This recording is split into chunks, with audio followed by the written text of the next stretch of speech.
vamos a dar lectura al problema que está planteado allí, porque vamos a tratar de plasmar a nivel de práctico, ¿sí? Lo que hemos desarrollado en las últimas clases. Lo que hicimos fue describir el comportamiento básicamente del capacitor del inductor en alterna senoidal. Describimos la función sinusoidal o senoidal. La resistencia se comporta igual siempre, independientemente de si hablamos de corriente continua o corriente alterna. Y hablamos de la relación entre lo que sería la respuesta fasorial, cuando hablábamos de fasores justamente, cuando describimos lo que eran los fasores, ¿se acuerdan? Y las expresiones instantáneas, la relación entre ellas. Por supuesto que nosotros vamos a trabajar tal vez algo diferente a como lo hace él o los profesores de electrotecnia, que basan generalmente su estudio a partir del estudio fasorial o del diagrama de vectores. Nosotros lo vamos a hacer como se hace habitualmente en electrónica. Se trabaja con notación compleja y después se pasa a diagrama fasorial o a notación instantánea. Vamos a dar lectura al ejercicio, ¿sí? Es un circuito serie, RLC, formado por entonces un componente pasivo de los que ya hemos mencionado como elementos básicos de red, resistencia, capacitancia e inductancia, excitados por una fuente de voltaje o de tensión alterna sinusoidal. ¿Sí? Los valores son estos: la resistencia es 10 ohm, la capacidad 12.5 microfaradios, la inductancia 10 miliamperes y la excitación del generador es de 100 voltios seno de 2000T o 100 por seno de 2000T voltios. 2000, recuerden, es la velocidad angular, ¿sí? 100 viene a ser el valor de pico o valor instantáneo máximo o tensión máxima. La letra dice, como ejemplo numérico, ¿no? El primer problema que vamos a plantear: dada la red de la figura, obtener, parte A, corriente establecida en el circuito, es decir, la corriente total, como le diríamos, ¿sí? La corriente total. Por supuesto que ya le vamos a ir dando una notación, ¿no? Si está planteada la tensión como instantánea, la corriente la vamos a indicar como instantánea, aunque en realidad después la trabajemos de otra manera, ¿no? La vamos a trabajar con álgebra compleja, como dijimos. Parte A, entonces, corriente del circuito. Parte B, caídas de tensión en cada elemento pasivo. Los elementos pasivos son los mencionados, ¿no? La resistencia, la capacidad y la inductancia. Caída de tensión en cada uno. Lo vamos a hacer, como dijimos, en notación compleja. Parte C, diagramas fasoriales de la corriente y tensiones obtenidas, ¿sí? O sea, las corrientes y las tensiones de cada elemento las vamos a expresar mediante el diagrama de vectores, ¿sí? Vamos a tomar como referencia lo que se nos da como dato, que en general es así, siempre, o se trata de que se tomar como referencia, salvo que se indique otra cosa, el dato que se da, que es acá, en este caso, la tensión de alimentación, o tensión de fuente, o de excitación. Parte D, expresiones instantáneas de corriente y tensiones obtenidas. O sea, después de tener el diagrama de fasores, en realidad, después de la parte B ya se puede expresar también se puede realizar la parte D del problema y establecer las expresiones instantáneas, ¿sí? Expresiones trigonométricas de esta forma, ¿no? Seno de omega t con el ángulo que corresponde. No es necesario haber hecho el diagrama de fasores. Tanto el diagrama fasorial como las expresiones instantáneas son una expresión diferente, ¿sí?, de lo calculado anteriormente. ¿Esto para qué es? Para que veamos lo fácil que es trabajar, ¿sí? Simplemente hay que ejercitarse en el álgebra compleja, pero por lo demás es casi como trabajar en corriente continua. Todas las reglas, las leyes, ya lo dijimos, las propiedades, las reglas, todo se cumple igual que en continua. Lo único que en lugar de trabajar con valores reales, debemos trabajar en álgebra o en notación compleja. Voy a borrar el planteo, ¿sí? Y vamos entonces a hacer los cálculos que se nos piden y todo lo que está indicado allí. Cada uno de estos elementos presenta una impedancia que ya conocemos, que es la impedancia característica de cada uno de esos elementos, ¿sí? La resistencia es simplemente R, no hay que hacer ningún cálculo al respecto. Sin embargo, la capacidad sí presenta una reactancia, una impedancia que llamamos reactancia capacitiva. O sea, si dibujamos de nuevo el circuito, yo lo voy a dibujar solamente a los efectos de tenerlo en un lugar un poco más cómodo para mí de la pizarra y para poder escribir o indicar algunas cosas que no están en el circuito original, ¿no? Por ejemplo, acá R son 10 ohms. La impedancia, sí, tenemos un circuito que tiene 3 impedancias en serie. ¿Sí? Si ustedes quieren, lo podrían considerar de esta manera. Son 3 impedancias en serie en lugar de ser resistencias conectadas a una fuente que es la misma, ¿no? La resistencia, ¿sí? Esta Z1 es igual a la resistencia, esta Z2 sería la reactancia menos JXC del capacitor, y Z3 sería la reactancia de la bobina más JXL. Y lo que tenemos que calcular son justamente XC y XL, ¿sí? Por lo demás, podríamos decir que la impedancia total es la suma. Si fuera resistencia, se sumarían las resistencias. Bueno, acá es Z1 más Z2 más Z3. Lo único que son impedancias complejas, así que lo planteamos como R más JXL menos JXC, o menos JXC, porque Z2 es menos JXC, es el capacitor, menos JXC más JXL. O si quieren, Z total igual a R más JXL menos XC. Después que tenemos esto, simplemente darle los valores, ¿sí? Bueno, uno en general, ustedes dirán, profesor, porque ya lo sabe esto. En realidad no es tan complicado, simplemente es ejercitarnos en los conceptos que ya conocemos, que ya tenemos, ¿sí? En un circuito serie, ¿qué es lo que tenemos que hacer? Para hallar la corriente, tenemos que hacer la tensión, en este caso la tensión total, ¿no? VDT sobre la impedancia total. La tensión la vamos a expresar en notación compleja, la impedancia también, y la corriente nos va a dar en forma compleja, ¿sí? Básicamente es eso. Bueno, yo voy a borrar esta parte y voy a proceder a los cálculos, ¿sí? De XC, XL, y bueno, y hacerlo en forma numérica para que quede más claro. ¿Ah? Pero básicamente tenemos que aplicar la ley de Ohm, ¿sí? Después de aplicar la ley de Ohm, podemos multiplicar la corriente por cada una de las impedancias. Es como una especie de resumen esto que estoy haciendo, ¿no? La tensión en la impedancia 1, ¿sí? Es la tensión en la resistencia. La tensión en la resistencia va a ser la corriente por la resistencia. La tensión en el capacitor es la corriente por la impedancia del capacitor, que es menos JXC. Y la tensión en el inductor es la corriente por la reactancia del inductor, ¿sí? O sea, esto sería B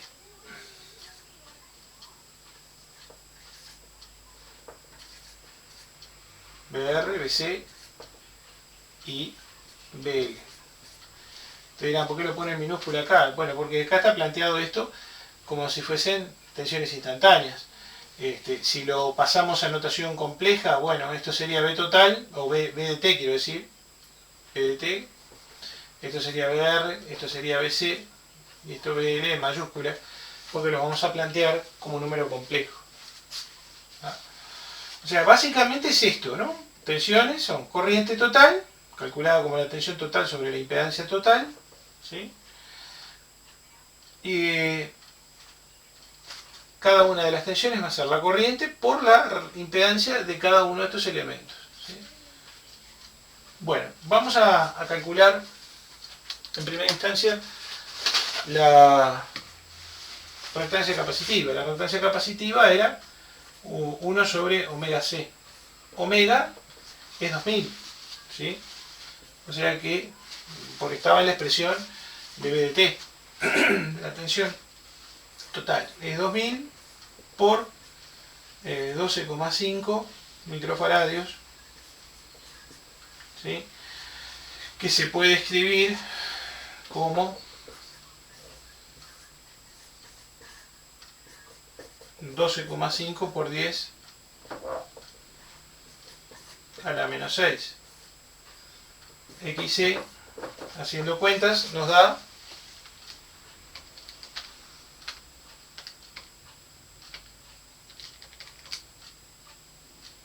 40, ¿no?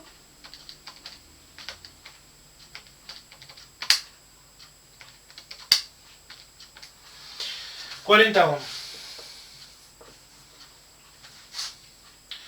Bueno, acto seguido, acá le podemos poner menos J40. Vamos a calcular, voy a borrar acá, ustedes pueden ver el video tantas veces como quieran, así que no es necesario, ¿sí?, tener una pizarra más grande, simplemente es que si tienen alguna duda revisen el video. Igual ya queda poco para volver a las clases presenciales, vamos a hacer algunos problemas de estos. XL es omega por L, o sea que es 2000 radianes por segundo, ¿verdad? Si se quiere, se le puede poner las unidades, ¿no? Radianes por segundo.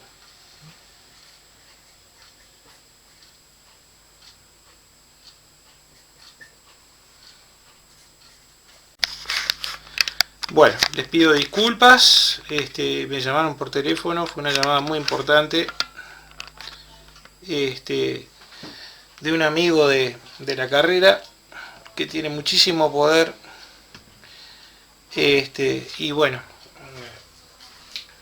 necesitamos toda la ayuda posible, todo el apoyo posible para que la carrera pueda seguir creciendo. Bueno, vamos a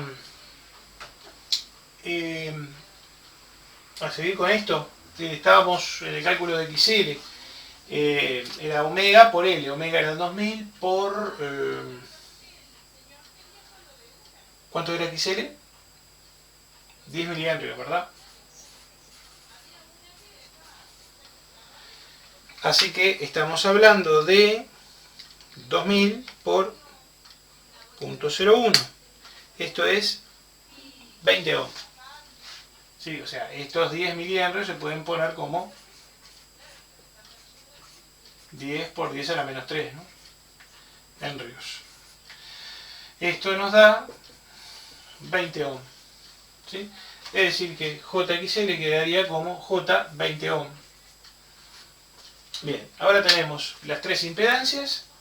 Es cuestión de determinar ahora la corriente, que es lo que pide la parte A, la corriente total, ¿sí? Para la corriente total, vamos primero a plantearnos cómo queda la tensión. La tensión es 100 de pico, 100 voltios de pico con ángulo 0. Es la traducción fasorial en notación compleja de la función sinusoidal que habíamos escrito hoy como 100 por seno de 2000t, que era parte de la letra del problema. El tiempo, ¿sí?, ya lo dejamos un poco de lado porque sabemos que todo el circuito está funcionando a esa frecuencia, a la frecuencia que corresponde a los 2000 radianes por segundo. Por lo tanto, el planteo de trabajar en forma fasorial nos reduce muchísimo el esfuerzo y el trabajo de poder obtener las tensiones y las corrientes. Lo único que tenemos que hacer es determinar ahora la impedancia total. La impedancia total era 10 ohms menos J40 más J20. O sea, es una suma algebraica, ¿verdad? Es decir, hacemos la suma de las impedancias. Cada impedancia tiene su correspondiente signo. La resistencia y XL son positivas, ¿sí? Y la reactancia del capacitor es negativa. Eso tenemos que respetarlo. Pero básicamente es una suma algebraica, compleja. Tiene parte real y parte imaginaria. Si nosotros hacemos la cuenta, esto es 10 menos J20, ¿verdad? ¿Sí? Menos J40 más J20 es menos J20. Esta es la impedancia total. Esta es la tensión y ahora la corriente sería B sobre Z total. Es decir, 100 con ángulo 0, voltios, ¿verdad? Dividido 10 menos J20. Pero claro, uno está en notación polar y el otro en binómica. Nos conviene trabajar en la impedancia ahora en notación en notación polar, pasarlo a polar, a los efectos de poder hacer el cociente directo, el cociente de manera más sencilla. Vale decir que hacemos el cociente de los módulos y la diferencia de los ángulos. Así que vamos a pasar entonces Z total a notación polar, dijimos.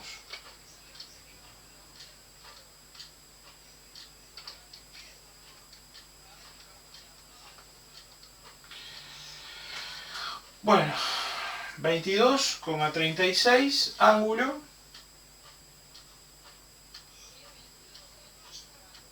menos 63,44 grados. Esto en ohmios. Así que la corriente la escribimos de nuevo, sería 100 con ángulo 0 dividido 22,36 con ángulo de menos 63,44 grados.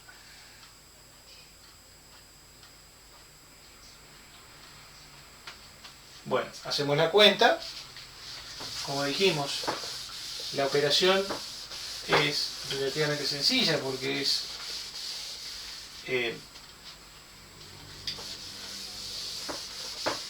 consiste en hacer el cociente de los módulos, 100 sobre 22,36, la diferencia de los ángulos del numerador menos el ángulo del denominador. 100 dividido 22,36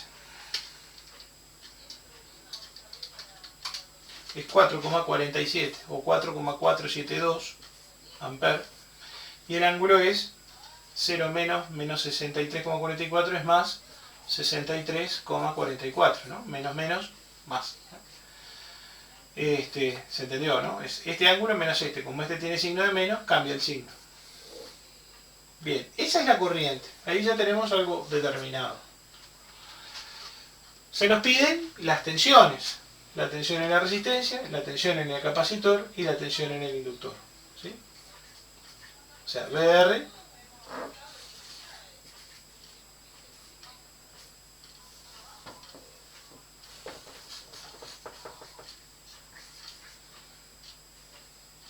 BC y BL. Bueno, vamos a hacerlo en complejos, ¿no? BR, notación compleja, va a ser el resultado de multiplicar I por R. R son 10 ohm, o sea que quedaría 4,472 con ángulo de 63,44, y esto por 10 con ángulo 0. No es necesario poner el ángulo 0, pero yo lo agrego simplemente para que vean que se puede poner, plantear la resistencia como si fuese un número complejo. ¿Sí? 10 por esto, queda 44,72. Y el ángulo es la suma, 0 más 63,44. Como es un producto, ¿sí? Se suman los ángulos y se multiplican los módulos. La tensión del resistor entonces va a ser 44,72 voltios con ángulo de 63,44 grados. Esta es una cosa de la cual podríamos tomar nota siempre. Siempre la tensión y la resistencia en un circuito serie va a estar en fase con la corriente que lo circula. Vean, el ángulo es el mismo. Pasamos ahora al cálculo de la tensión en el capacitor. Cálculo de la tensión en el capacitor. La tensión del capacitor va a ser I por menos JXC, que lo vamos a poder poner como un número complejo, polar, en lugar de ponerlo en forma binómica. Vamos a decir que es 4,472 con ángulo de 63,44. ¿Sí? Estos serían amperes, ¿no? Por, y en lugar de multiplicar por menos JXC, vamos a poner XC con ángulo de menos 90, es decir, los 40 ohm con ángulo de menos 90. El menos J se traduce a esto, ¿no? A menos 90. Ya habíamos explicado anteriormente en algún momento que ¿sí? El más J significa más 90 y el menos J menos 90, que quiere decir el desfasaje entre tensión y corriente tomando como referencia la corriente. Hacemos el producto de los módulos, la suma de los ángulos, y nos queda BC igual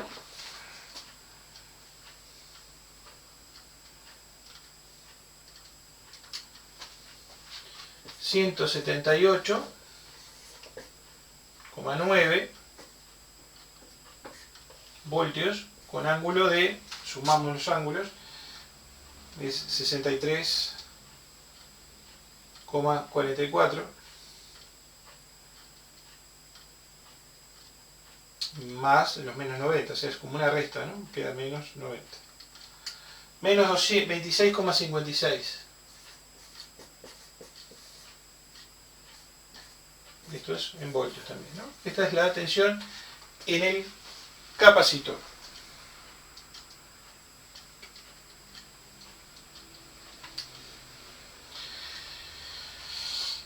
Bien.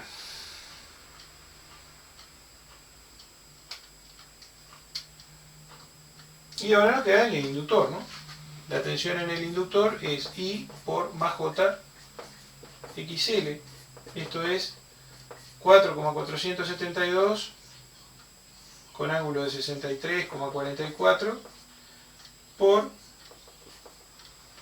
20 con ángulo más 90. Como dijimos, lo más 90 es el ángulo que correspondía a más J, ¿no? Hacemos lo mismo, multiplicamos módulos, sumamos ángulos y nos queda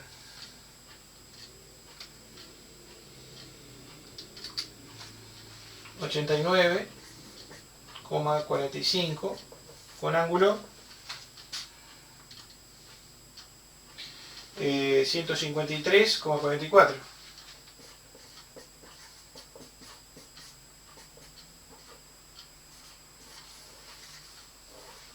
Bueno, una vez que hemos calculado todo esto, corriente y las tensiones, ya podemos dibujar el diagrama fasorial.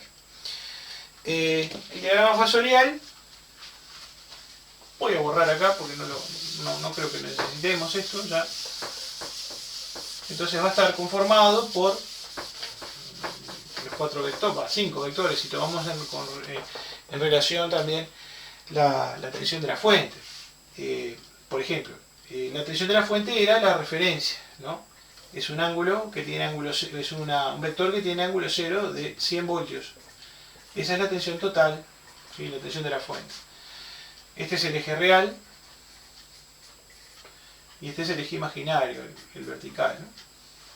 Así que bueno, básicamente lo que hacemos es representar angularmente los vectores. Por ejemplo, la corriente tiene ángulo positivo, un vector de 4,472 y el ángulo es 63,44 grados.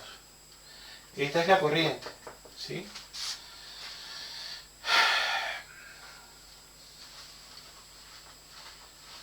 Después tenemos la tensión en la resistencia. La tensión en la resistencia es colineal con la corriente, tiene el mismo ángulo y el valor es el valor de la resistencia, el módulo del vector es, vamos a ponerlo en módulo, en barra de módulos, ¿no?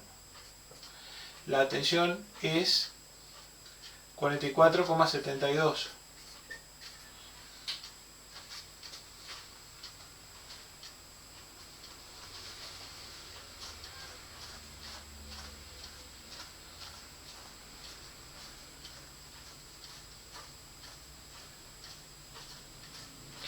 Bueno, vamos a dibujar ahora el vector que corresponde a la tensión del capacitor. Te dirán, la tensión del capacitor es más grande que la tensión de fuente. Sí, eso suele pasar, no siempre, pero muchas veces, según los valores que se tengan de capacidad de inductancia, se pueden desarrollar tensiones tanto o más grandes que las de fuente, ¿sí? Pueden ser menores también, En este caso da 178,9. Esto se llama extratensión, ¿sí? Cuando la tensión excede la de la fuente. 178,9 con un ángulo de menos 26 grados, ¿sí? Ahora, es importante aclarar que la tensión del capacitor está retrasada, ¿sí?, con respecto a la tensión en la resistencia y por lo tanto con respecto a la corriente, ¿sí?, al vector de la corriente que era este, en 90 grados. Los menos 20, si ustedes hacen la resta de este ángulo 63,44 menos 26,56, eso les da 90 grados, ¿sí? O si lo hacen al revés, el ángulo del capacitor menos el ángulo de la resistencia les da menos 90 grados. Esto da cuenta justamente de lo siguiente: este vector, que es bastante más grande, capaz que todavía más grande de lo que estoy señalando acá, es el que tiene módulo igual a la tensión del capacitor, que es de 178,9 voltios. El ángulo que forma con la horizontal es menos, con el eje real es de menos 26,56 grados. Pero la diferencia aquí entre este ángulo y este nos da un total, que termina siendo una suma, ¿verdad? La resta de 63 positivo menos 26 de 90 grados, ¿sí? O sea que esto acá hay cuadratura, ¿no? Se puede marcar como que hay cuadratura. Y después tenemos el ángulo de 153,44 con el vector de 89,45 voltios de amplitud, que es la tensión en la bobina. Ese vector va hacia arriba, ¿sí?, a un ángulo de, como dijimos, 153,44. Este ángulo que forma con respecto al de la corriente también es de 90 grados y es de 180 con respecto al del capacitor. Esto sería la tensión de la bobina igual a módulo, ¿no? 89,45. Esa es la tensión como valor absoluto, como módulo, ¿no?, de la tensión en el inductor. Forma ángulo de 90 grados con respecto al ángulo que forma o el vector, mejor dicho, que forma la corriente o la tensión de la resistencia. Y 180 grados, repito, con respecto a la tensión del capacitor. Estos vectores están en contrapuestos. Este vector es de la tensión en la bobina y este vector es de la tensión en el capacitor. Si ustedes restan 153,44 menos 26,56 les da 180 grados. ¿Verdad? Para poder visualizar esto, uno lo que podría hacer es, bueno, la suma vectorial de las tres tensiones, esta y esta, tiene que dar la tensión total, que era este vector horizontal que teníamos hoy. Bueno, uno hace lo siguiente: si esto estuviera bien a escala, resta este vector con este, ¿sí?, pongámosle que da una resultante por acá, y después suma esa resultante con la tensión de la resistencia. Esa resultante tiene que dar esto. O sea, si lo hicieran vectorialmente, ¿sí?, exclusivamente en forma vectorial, tendría que darse de esa manera. La suma vectorial, ¿sí?, de este vector de tensión de la resistencia con la resultante de la diferencia entre los vectores de los elementos, de las tensiones de los elementos reactivos L y C, tendría que darles la tensión total. Es la suma vectorial de las tres tensiones. Pero no se pide hacer la suma vectorial, simplemente lo estoy mostrando. Y ahora quedaría hacer la parte de que era escribir las tensiones y la corriente total en forma trigonométrica o instantánea. Bueno, para eso, bueno, vamos a empezar con la corriente. Este fue lo primero que hallamos. La parte D, entonces, quedaría la corriente, para que vean qué sencillo que es simplemente traducir de nuevo ahora hacer la traducción inversa de los valores complejos a la función trigonométrica. Ya sabemos que el omega es 2000, ¿sí? Podríamos calcular la frecuencia, no es necesario, pero la frecuencia es omega sobre 2pi. no es necesario porque ya está incluida dentro de la ecuación. La corriente va a ser de la forma máximo o amplitud, corriente máxima 4,472 amperes por seno de 2000 radianes por segundo por t más 63,44 grados. Esto en amperes. Esta es la función de la corriente instantánea.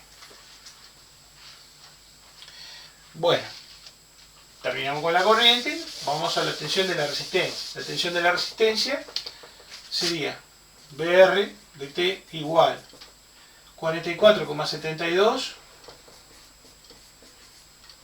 por seno de 2000T más 63,44 grados. Esto es en voltios, ¿verdad? La tensión de la resistencia. Es simplemente multiplicar por 10 ohms. La corriente por 10, lo demás es exactamente igual. En una resistencia se cumple la ley de Ohm instante a instante, es decir, la tensión y la corriente son proporcionales punto a punto, instante a instante. Por lo tanto, no hay cambio de fase, no hay ningún tipo de modificación. La forma de onda es la misma, seno, los dos casos, así que lo único que cambia es el módulo. Pasamos ahora a la expresión de la tensión en la bobina, en el capacitor, vamos a hablar en el mismo orden. Tensión del capacitor en términos instantáneos sería 178,9 seno de 2000T menos 26,56 grados, esto expresado en voltios, ¿verdad? Este es el eje real. Bien, y finalmente nos queda escribir ahora la expresión instantánea de la tensión de la bobina, del inductor, DLT, quedaría como 89,45 seno 2000T más 153,44 grados. Yo opté por usar 44, acá 44, en realidad con un dígito solo ya tendríamos la misma cantidad de dígitos significativos, que serían 4. Disculpen que agregué un dígito más. Pero bueno, quedaría así. Con eso quedaría pronto el problema. Dudas en la sesión de Zoom, en la reunión de Zoom, y bueno, ya lo veremos varias cosas más en la presencialidad. Gracias.